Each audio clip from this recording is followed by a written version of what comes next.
अस्सलामुअलैकुम, सब ठीक होंगे। तो मैंने ना व्लॉग बनाया, इसमें मैंने अपने हस्बैंड की सारी पैकिंग की थी। मेरे हस्बैंड आए हुए थे छुट्टी पे, घर आए हुए थे और आए क्या थे, सिर्फ 10 दिन के लिए आए थे। मैंने सोचा मैंने उसकी कैसे कैसे तैयारी की अपने हस्बैंड की, फिर वो आप लोगों के साथ उसको शेयर करूँगी। ये शर्ट्स हम लेके आए थे फॉक्स से। ये पाकिस्तान का ब्रांड है।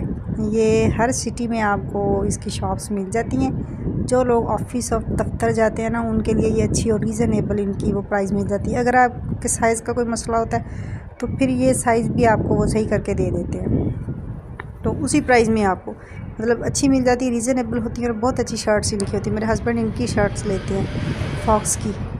तो फिर हम लोग गए थे रात को, फिर इनकी शर्ट ली हैं। फिर वो शर्ट इनके बाजू का साइज़ का मसला था, फिर वो साइज़ का फिर हमने उनको दिया, वो साइज़ फिर उन्होंने कम किया। फिर मैंने वो घर आई, फिर मैंने इनको प्रेस करके फिर बैग में सारी इनकी एक एक चीज़ों की पैकिंग की। और इतना अच्छा माशाल्लाह अल्हम्दुलिल्लाह बहुत अच्छा हमारा वक्त गुजरा जब वो आए हुए थे पाकिस्तान। आने की तो इतनी खुशी थी ना, इतनी खुशी थी कि मैं ख़ुद को यकीन दिलाती थी कि नाइला अदील घर आ रहे हैं। तो मुझे फिर भी इतनी मतलब लग रहा था कि वो आ रहे हैं।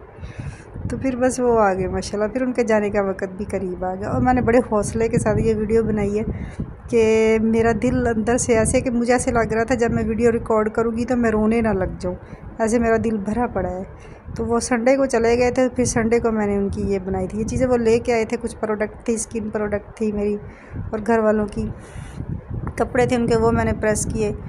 तो शर्ट्स वगैरह थी उनकी, सूट थे उनके, क्योंकि वो दफ्तर जाते हैं तो शर्ट्स वगैरह ज़्यादा यूज़ करते हैं, सूट बहुत कम। वो इधर ही लेके आए थे। ईद हो या बाहर गैदरिंग हो दोस्तों के, पाकिस्तानी लोगों के साथ, तो फिर वो सूट वगैरह पहन लेते हैं। तो ये उनके कपड़े थे, तो उनको माया दे के रखी थी मैंने, फिर उनको सिखाने के लिए डाल दिया। तो जब वो लेके आए थे दोनों सूट ऐसे ही थे, तो कह रहे थे ये वो अकड़े तो है नहीं, मतलब उनका मतलब माया नहीं है इसमें। फिर मैंने कहा चलो पड़ी हुई है मैं दे देती हूँ जाते हुए। फिर वो मैंने प्रेस किए, माया दे के रखी। तो फिर जब वो सूखे फिर मैंने उनको इस्त्री किया। शूज़ पड़े थे जब वो आए थे, फिर उनके शूज़ भी ऐसे ही पड़े हुए थे, सिर्फ एक दिन उन्होंने पहने थे। तो वो शूज़ फिर मैंने उनका साफ़ करके हर चीज़ को मैंने रेडी करके रख दिया कि सुबह जब हम उठेंगे तो मेरा परेशानी से इतना बुरा हाल हुआ होता है ना, मैं तो रो रो के मेरी आँखें सूज जाती हैं। इतना मेरा दिल घबराता है ना जब वो जाते हैं, और मैं बड़ा लड़ती हूँ उनसे कि आप क्यों जा रही हैं, आपको आना ही नहीं चाहिए था। मतलब मेरा मसला ये होता है कि अगर आप आए हैं तो ज़्यादा दिन के लिए आएँ, अगर नहीं आए तो फिर आप ना आएँ। 10 दिन के लिए बिल्कुल ना आए। मुझे पता ही नहीं चलता कि वो कब आए और कब चले गए। मुझे ऐसे लगता है जैसे एक दरवाजे से वो मुझे जब आते हैं ना, मुझे नज़र आ रहे होते हैं कि वो आए हैं, बस जब वो चले जाते हैं फिर मुझे याद नहीं रहता कि हमने कैसे वक्त गुजारा था, कैसे हम लोग साथ रहे थे या कहाँ कहाँ गए थे हम, ऐसा कुछ भी मुझे याद नहीं रहता। सॉक्स थी उनकी, तो वो सिर से कपड़े लेके आते हैं वो ज़्यादा। यहाँ जब आते हैं तो फिर वो अपने कपड़े बनवा के और पाकिस्तान से ही लेके जाते हैं। शर्ट्स और ड्रेस शर्ट वगैरह लेते हैं, तो उनकी सेटिंग वगैरह करवाते हैं।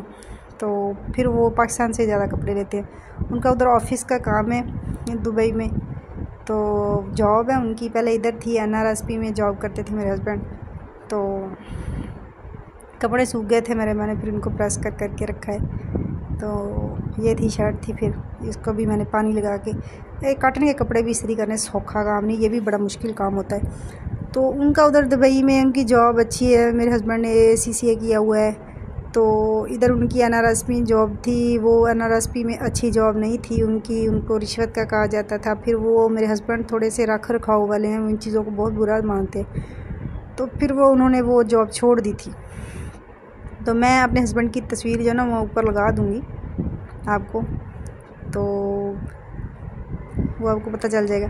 तो वो उधर ना उनकी समना डेवलपर है, दुबई की कंपनी है। जो लोग वो सुन रहे हैं या जो लोग जानते होंगे उनकी समना डेवलपर, वहाँ मेरे हस्बैंड की जॉब है।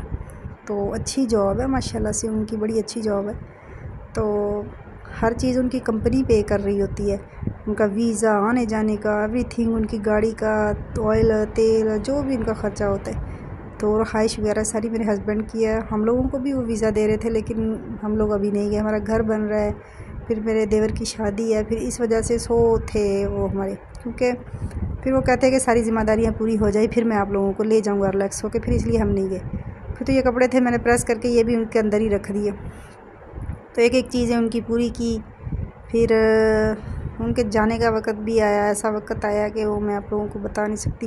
और मुझे ऐसे लगता है कि अगर किसी बंदे को फांसी दी जा रही होती है ना, तो उसको पता होता है कि उसने मरना है। सोचो उसकी क्या फीलिंग होगी। तो मेरे साथ भी कुछ ऐसा ही होता है और मुझे पता होता है कि सुबह उन्होंने चले जाना है।